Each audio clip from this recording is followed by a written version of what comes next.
India news पर आपका बहुत बहुत स्वागत है। आपके साथ मैं हूं राकेश पांडे। वक्त हो गया सुपरफास्ट 100 का। नमस्कार, मैं हूं तान्या खन्ना। बीजेपी के प्रधानमंत्री पद के उम्मीदवार नरेंद्र मोदी एक बार फिर से गुजरात दंगों पर माफी मांगने के सवाल को टाल गए।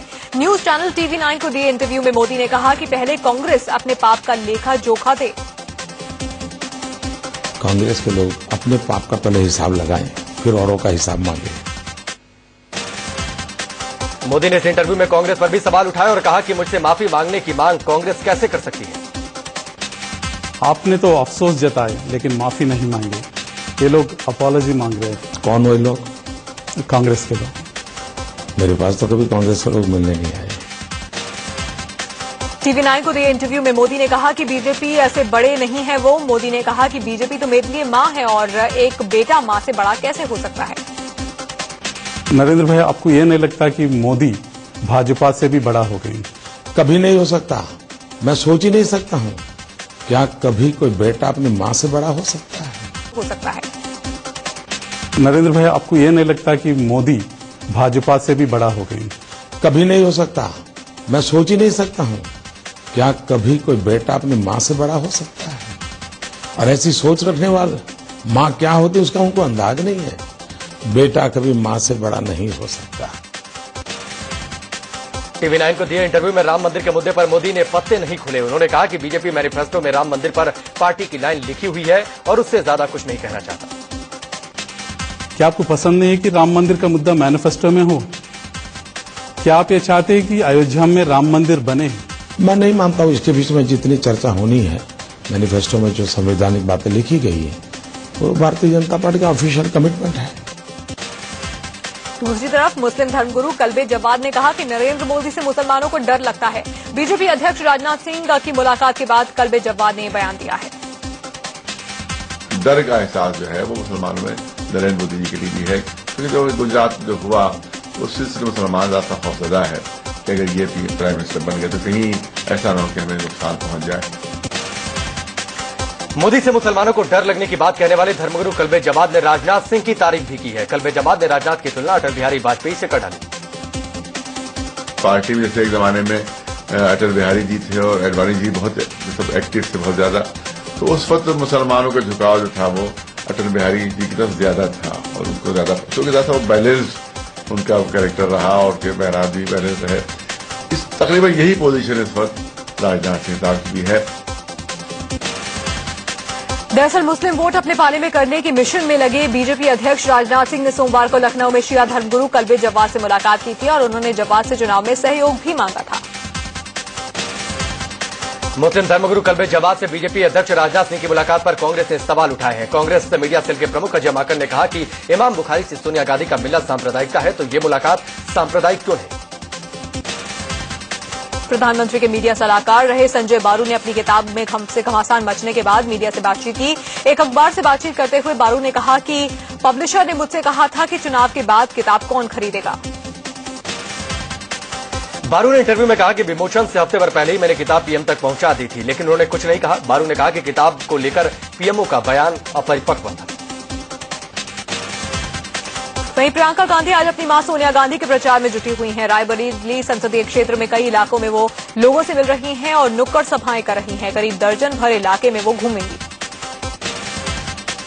प्रियंका गांधी कल अपने भाई राहुल गांधी के संसदीय क्षेत्र अमेठी में थी। अमेठी में प्रियंका ने कांग्रेस कार्यकर्ताओं से मुलाकात की और चुनावी रणनीति को लेकर चर्चा की।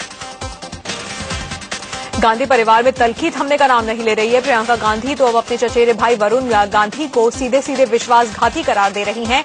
अमेठी पहुंची प्रियंका ने कहा कि वरुण ने उनके परिवार के साथ विश्वासघात किया है।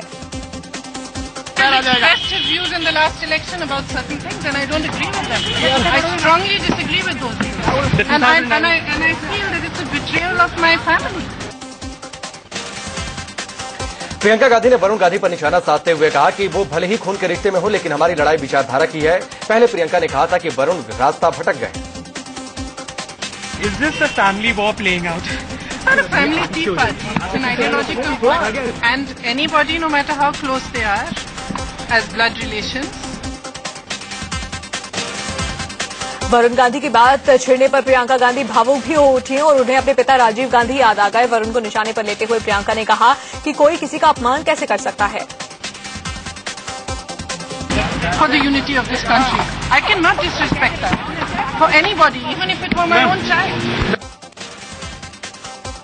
उधर रात से भटका हुआ बताने पर बीजेपी नेता वरुण गांधी ने अपनी चचेरी बहन प्रियंका गांधी पर पलटवार किया। सुल्तानपुर से बीजेपी उम्मीदवार वरुण ने कहा कि मैंने कभी भी मर्यादा और शालीनता की सीमा नहीं लांघी। मैंने इन 10 वर्षों की राजनीति में कभी भी लक्ष्मण रेखा शालीनता की नहीं तोड़ी है, चाहे वो अपने परिवार के लोग हों, चाहे वो दूसरे दल के वरिष्ठ नेता क्यों ना हो। वरुण गांधी ने प्रियंका गांधी को करारा जवाब भी दिया। उन्होंने कहा कि मेरी शालीनता को कोई मेरी कमजोरी ना समझे।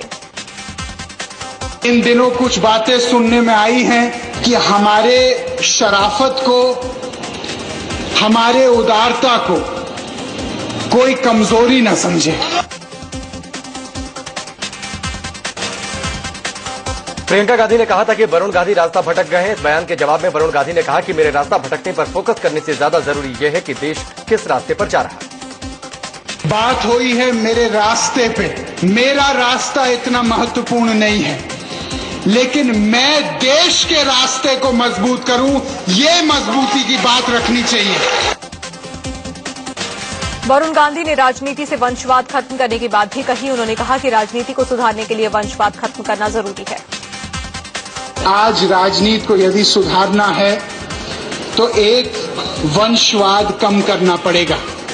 अब मेरा नाम वरुण गांधी है, अगर मेरा नाम वरुण वर्मा या वरुण यादव या वरुण दीक्षित या वरुण सिंह होता तो आज मुझे ये जगह नहीं मिलती। अमेठी से बीजेपी की उम्मीदवार स्मृति ईरानी नामांकन करने वाली हैं। नामांकन से पहले स्मृति ईरानी ने हवन पूजन किया। वो रोड शो करते हुए नामांकन करने जाने वाली हैं। इस सीट पर ईरानी का मुकाबला कांग्रेस के राहुल गांधी और आम आदमी पार्टी के कुमार विश्वास से। बीजेपी के उम्मीदवार स्मृति ईरानी ने कहा कि अमेठी में कहीं विकास नहीं दिखता, लोगों के लिए साफ पानी नहीं है, रोजगार और सड़कों का भी काफी बुरा हाल है। अमेठी की जनता बदलाव चाहती है, युवा आज केवल विकास के नाम पर वोट देगा। हिमाचल प्रदेश के हमीरपुर से बीजेपी के उम्मीदवार अनुराग ठाकुर का नामांकन भी आज है। इस सीट से अनुराग लगातार 2 बार चुनाव जीत चुके हैं और इस बार जीत की हैट्रिक लगाने की इरादे सूत्र हैं। गांधी परिवार के करीबी संजय सिंह की पत्नी और कांग्रेस उम्मीदवार अमिता सिंह आज यूपी के सुल्तानपुर से पर्चा भरने वाली हैं। इस सीट पर अमिता का मुकाबला बीजेपी के तेज तर्रार नेता और गांधी परिवार के वरुण गांधी से है। बीजेपी के प्रधानमंत्री पद के उम्मीदवार नरेंद्र मोदी की आज एमपी और तमिलनाडु में जनसभाएं हैं। रतलाम और धार में रैली करने के बाद मोदी तमिलनाडु में 3 रैलियां करने वाले हैं। कांग्रेस अध्यक्ष सोनिया गांधी का आज तेलंगाना का दौरा है। तेलंगाना के करीमनगर में चुनावी सभा का आयोजन किया गया है। राहुल गांधी की आज यूपी और बिहार में चुनावी सभाएं हैं। बिहार के किशनगंज और यूपी के उन्नाव और बांदा में राहुल गांधी की जनसभाओं का आयोजन किया गया है। गांधीनगर से बीजेपी उम्मीदवार लालकृष्ण आडवाणी का आज गुजरात में रोड शो है। आडवाणी साबरमती में रोड शो करने वाले हैं। समाजवादी पार्टी के मुखिया मुलायम सिंह यादव की आज आगरा में चुनावी सभा है। यहां मुलायम सिंह यादव अपने पार्टी उम्मीदवार के पक्ष में प्रचार करने वाले हैं। आम आदमी पार्टी के संयोजक अरविंद केजरीवाल का आज वाराणसी में दूसरा दिन है। वाराणसी से वो बीजेपी के पीएम कैंडिडेट नरेंद्र मोदी को चुनौती दे रहे हैं। आज वो वाराणसी के रोहनिया में 4 चुनावी चौपाल सजाने वाले हैं और लोगों से संवाद करेंगे।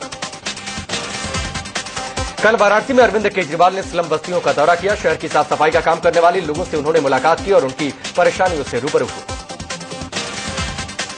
वाराणसी पहुंचे आम आदमी पार्टी के संयोजक अरविंद केजरीवाल ने मुस्लिम कार्ड खेलना शुरू कर दिया है। कल जब वो शहर काजी से मिलने पहुंचे तो उनकी टोपी बदली हुई थी और उसमें उर्दू में लिखा था, मैं हूं आम आदमी और मुझे चाहिए स्वराज।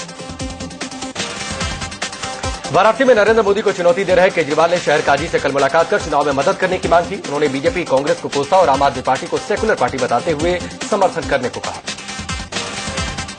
कल हुई मुलाकात में शहर काजी मौलाना गुलाम यासीन ने केजरीवाल को मदद का भरोसा दिलाया। उन्होंने ये भी कहा कि केजरीवाल सही सियासत कर रहे हैं। सुप्रीम कोर्ट से आम आदमी पार्टी के संयोजक अरविंद केजरीवाल को झटका लगा है। मानहानि के मुकदमे पर रोक लगाने से इनकार कर दिया है कोर्ट ने। मानहानि का यह मुकदमा केंद्रीय मंत्री कपिल सिब्बल के बेटे अमित सिब्बल ने निचली अदालत में किया। इस मामले में केजरीवाल ने निचली अदालत में पेशी से छूट की भी मांग की, लेकिन सुप्रीम कोर्ट ने इससे इनकार कर दिया और कहा कि वो निचली अदालत में ही जाकर इसके लिए अर्जी दें।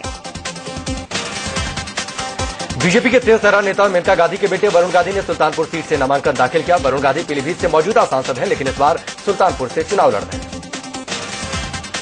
नामांकन के दौरान दाखिल किए गए हलफनामे में वरुण गांधी ने अपनी कुल संपत्ति 11 करोड़ 5 लाख रुपए बताई, जिसमें से करीब 3 करोड़ 85 लाख बैंक अकाउंट में है और करीब 7 करोड़ 16 लाख फिक्स डिपॉजिट है। आम आदमी पार्टी के उम्मीदवार कुमार विश्वास ने भी नामांकन दाखिल कर दिया है। कुमार विश्वास अमेठी से राहुल गांधी के खिलाफ चुनाव लड़ रहे हैं। बीजेपी ने सीट पर स्मृति ईरानी को चुनावी मैदान में उतारा है। बिहार के हाजीपुर से जो लोक जनशक्ति पार्टी प्रमुख रामविलास पासवान ने पर्चा भरा। इस सीट पर रामविलास पासवान का मुकाबला जेडीयू के रामसुंदर दास से है। बिहार में बीजेपी और एलजेपी का गठबंधन है। एलजेपी प्रमुख रामविलास पासवान ने हाजीपुर में रोड शो किया। रोड शो में उनके बेटे और जमुई से उम्मीदवार चिराग पासवान भी शामिल हुए। चिराग पासवान जिप्सी में खड़े थे, जबकि रामविलास जिप्सी के अंदर ही बैठे लोगों का अभिवादन स्वीकार कर रहे हैं। इलाहाबाद से समाजवादी पार्टी के उम्मीदवार रेवती रमन सिंह ने लोकसभा के लिए नामांकन दाखिल किया। रेवती रमन सिंह इस सीट से तीसरी बार चुनाव लड़ रहे हैं। 2 बार उन्हें जीत मिली है। फूलपुर सीट से कांग्रेस के उम्मीदवार मोहम्मद कैफ ने भी नामांकन दाखिल किया। इलाहाबाद में वो नामांकन के लिए पत्नी के साथ पहुंचे थे। इस मौके पर कैफ ने अपनी जीत का दावा किया। प्रियंका गांधी पर बीजेपी नेता सुब्रमण्यम स्वामी के बयान से भड़के कांग्रेसियों ने जबरदस्त प्रदर्शन किया। दिल्ली के निजामुद्दीन में स्वामी की कॉलोनी में कांग्रेसी आधमके पुलिस ने गेट पर ताला लगा दिया, लेकिन उसे तोड़ते हुए भीड़ कॉलोनी में दाखिल हो गई। मध्य प्रदेश के शिवपुरी में बीजेपी नेता सुषमा स्वराज बीजेपी नेताओं और शिवपुरी कैंडिडेट पर जमकर बरसी। सुषमा यहां बीजेपी कैंडिडेट जयभान सिंह पवैया के समर्थन में सभा करने पहुंची थी, लेकिन उन्हें हेलीपैड पर रिसीव करने कोई नहीं पहुंचा। इससे वो भड़क गई। सुषमा स्वराज जब शिवपुरी पहुंची तो हेलीपैड पर बीजेपी कैंडिडेट तो छोड़िए, कोई भी नेता मौजूद नहीं था। सुषमा ने हेलीकॉप्टर से उतरकर एक गाड़ी में थोड़ी देर इंतजार किया, लेकिन जब कोई नहीं आया तो सुषमा का पारा चढ़ गया और वो बिना सभा किए वापस लौट गई। सुषमा स्वराज का हेलीकॉप्टर उड़ने वाला ही था, तभी शिवपुरी के बीजेपी कैंडिडेट और कुछ नेता उनके स्वागत के लिए पहुंचे। सुषमा इस कदर गुस्से में थी कि हेलीकॉप्टर से बाहर तक नहीं निकली। काफी देर तक उन्हें मनाने की कोशिश होती रही, हाथ जोड़े गए, मिन्नतें की गई, लेकिन सुषमा नहीं मानी। अपने कैंडिडेट को कुछ ज्यादा अभिमान नहीं लगता।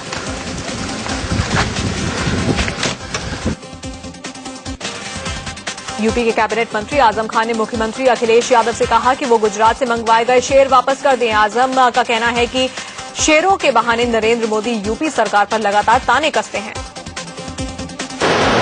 मैं प्रदेश के मुख्यमंत्री जी से आप सभी के माध्यम से ये अपील और दरखास्त करना चाहूंगा कि वो गुजरात के शेर गुजरात को। चुनावी मौसम में विवादित बयानों का सिलसिला जारी है। बीएसपी नेता स्वामी प्रसाद मौर्य ने बीजेपी के पीएम कैंडिडेट नरेंद्र मोदी को मदारी बता डाला। उन्होंने कहा कि गुजरात से आया ये मदारी तरह तरह के नाटक कर लोगों को गुमराह कर रहा है। मुंबई से सटे ठाणे के कलवा इलाके में विधायक जितेंद्र अवहाड़ की अगुवाई में एनसीपी ने नरेंद्र मोदी का पुतला फूंका। इनका आरोप है कि गुजरात की टेक्स्ट बुक में शिवाजी महाराज के बारे में गलत जानकारी दी गई है। बीजेपी के पीएम कैंडिडेट नरेंद्र मोदी ने कांग्रेस उपाध्यक्ष राहुल गांधी के उस बयान पर चुटकी ली है जिसमें उन्होंने गुजरात का मॉडल को टॉफी मॉडल बताया था। मोदी ने कहा कि राहुल बच्चे हैं, इसलिए टॉफी और गुब्बारों की बात करते हैं।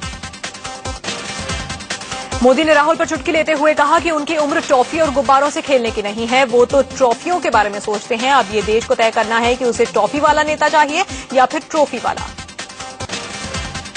मोदी ने कहा कि इस चुनाव में कांग्रेस की ऐसी हार होने वाली है कि संसद में हाई रिजोल्यूशन कैमरे लगाकर उनके सदस्यों को खोजना पड़ेगा कि वो किस कोने में बैठे हैं।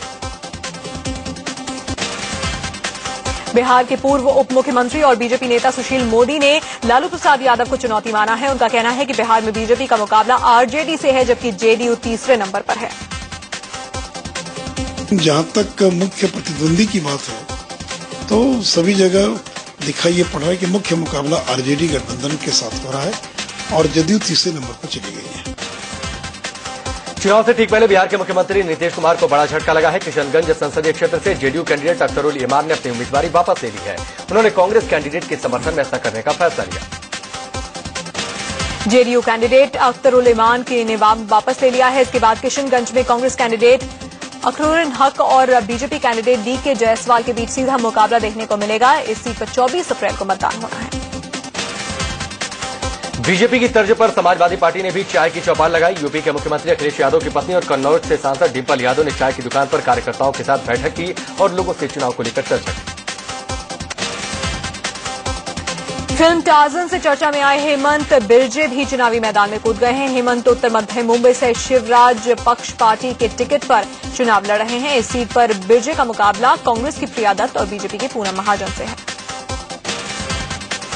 एमएनएस चीफ राज ठाकरे ने बीजेपी अध्यक्ष राजनाथ सिंह पर हमला बोला है। राज ठाकरे ने कहा कि उनकी पार्टी ने नरेंद्र मोदी को समर्थन दिया है, राजनाथ को नहीं।